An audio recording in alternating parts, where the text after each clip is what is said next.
Dear students, today we are going to study on the linear and non-linear or branching chain reaction.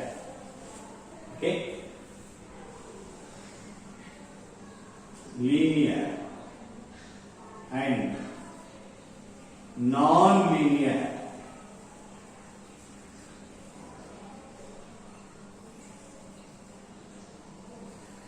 branching chain reactions.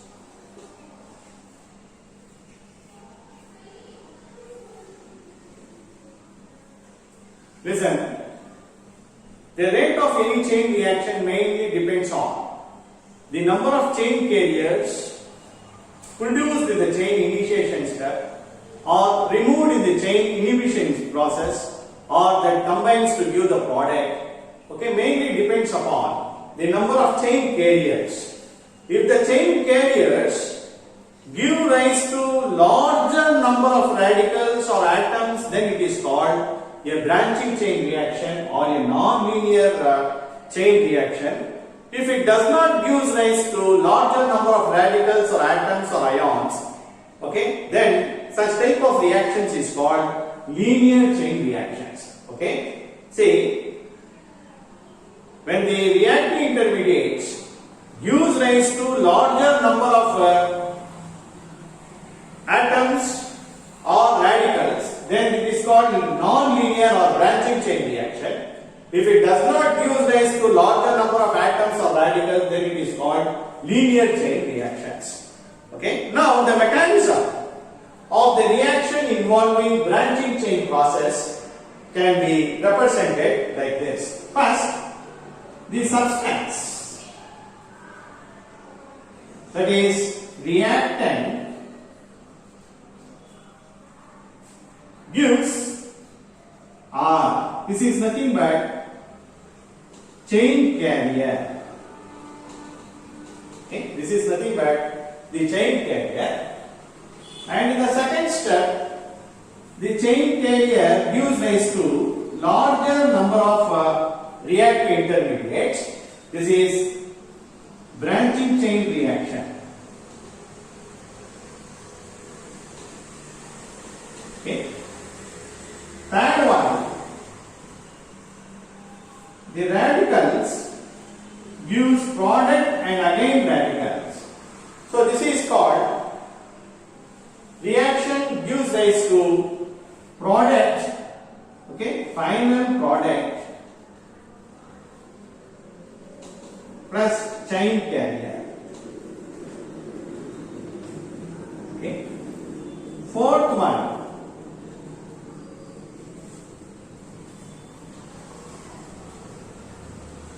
this is termination step. It gives rise to some reacts chain ending at gas phase. Fifth one, it is also chain termination step. It also gives some product. It chain ending at surface.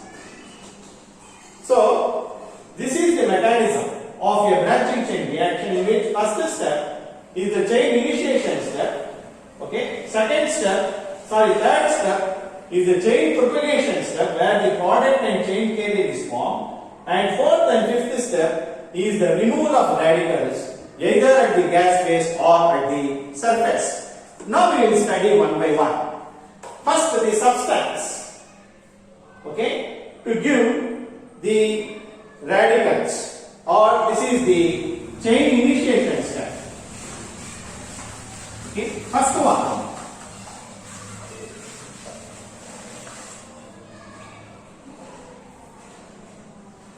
chain initiation. In the case of chain initiation, substance, that is reactant, gives reactive intermediate R. So in the chain initiation, The rate of chain initiation mainly depends upon the rate of the formation of reactive intermediates with respect to time. They are very dt. This is the rate of chain initiation step. Second step, it gives larger number of chain carriers. This is called the branching chain reaction. This is branching chain reaction. In this branching chain reaction, the rate of branching chain reaction is equal to Fb into alpha minus 1 into R. Okay? That is the rate. This is nu B is nothing but rate of branching chain reaction is also depends upon the concentration of the reactant intermediate. This Fb is a function which is depends on the branching chain process, which is also depends upon the concentration of the reactant. Okay, which also depends on the concentration of the reactant. And the third step, very important, is the chain propagation step. Third step is the chain propagation step.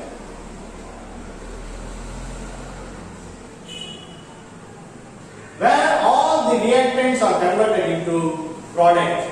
That is, in this, the rate of, in this step, the product is formed with the release of reactive intermediate, okay, and the chain carrier. And therefore, I can write it as third step, the chain carrier gives product, final product, and again there will be formation of reactive intermediate. The rate of chain propagation step can be written as Fp into R. Fp is a function.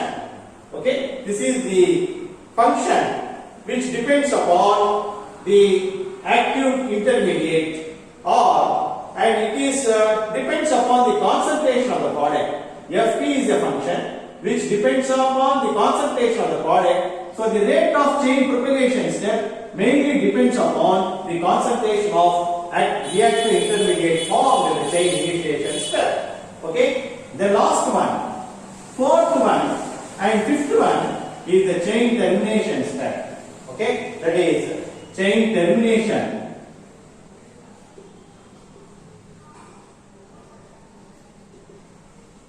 Chain termination, okay, at surface. The next fourth step is the chain termination at the surface. The reactive intermediate are removed now at the surface. It gives some substance. So the rate of chain termination at the surface is depends upon the removal or decrease in the concentration of reactive intermediate dt. So therefore this can be written as Fs into R. Okay, that Fs is a function depends upon the chain termination at the surface or resulting by the combination of R. The fifth step is also the chain termination at the gas phase. Chain termination at gas phase. Okay. So here R gives some substance. So here the rate of chain termination at the gas phase, again it will be equal to minus dr by dt. Okay, it can be written as Fg by R. And what is Fg? Fg is a function of a chain termination at the gas phase. Now applying steady state principle, okay, theory, to give active free radicals formation, we get this equation. By applying steady state equation, what is steady state treatment? The rate of formation is equal to the rate of decomposition.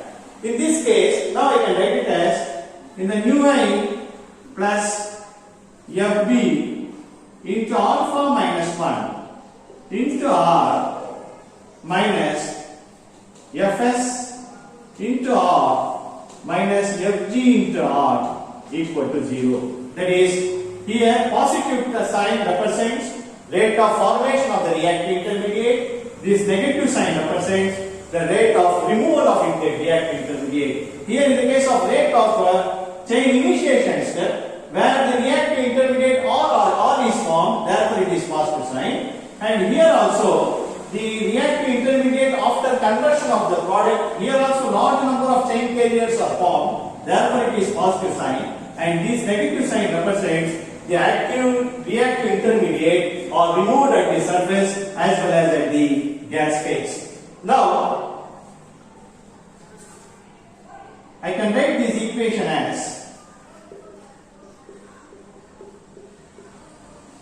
I am taking R common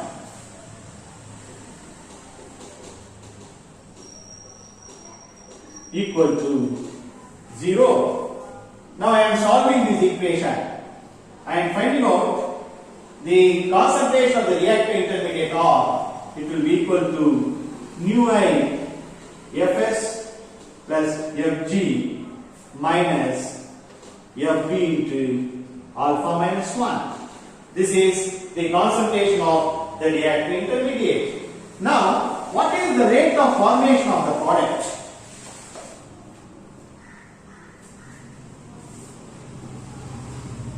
The rate of formation of product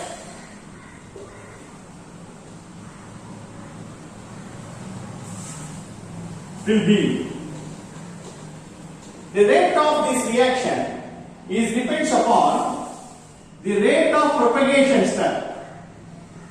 Okay, the rate of propagation step. So therefore, now I am substituting this value in this equation. Then I will get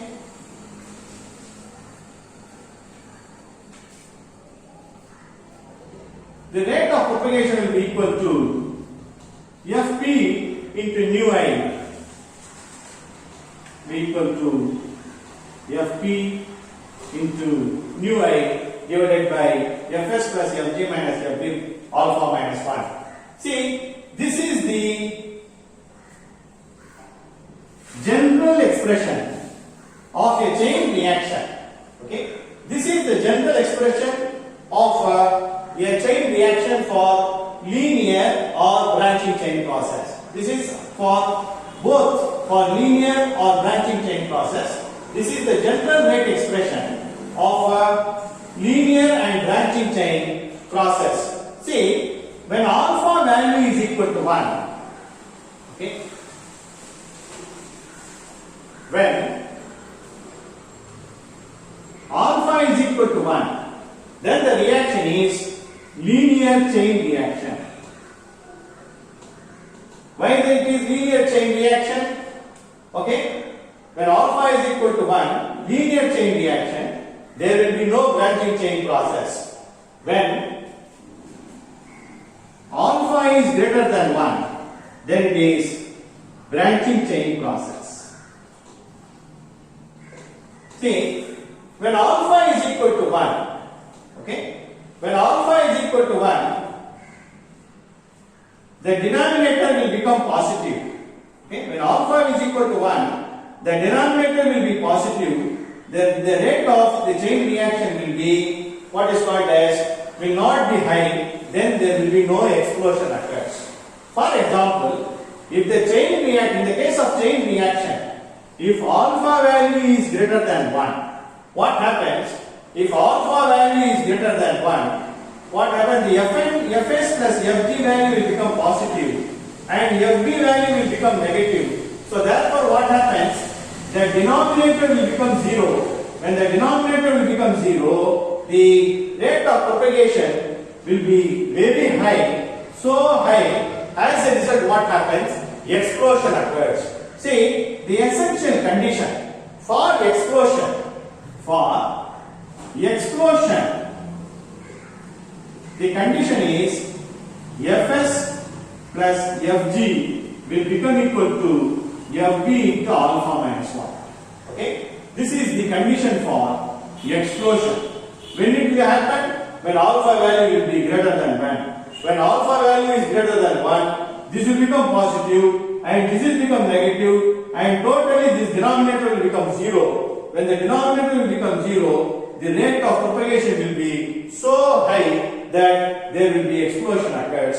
So therefore, Fs plus Fg, okay, Fs plus Fg equal to Fv into alpha minus 1. This is the essential condition for a branching chain process where there is an explosion occurs. So therefore, when alpha is equal to 1, no explosion occurs, there will be a normal chain reaction occurs, that is the linear chain reaction will occur. When alpha value is greater than 1, larger number of products and larger number of radicals are formed. As a result, what happens? The explosion occurs. In the case of branching chain reaction, the explosion occurs. To occur explosion, the essential condition is Fs plus Fg will become equal to Fv into alpha minus 1. Automatically what happens in this rate expression, the denominator will become 0. Automatically mu p will become very very high. So this is the general expression of linear and non-linear, that is branching chain reaction. The next topic we will study in the next class.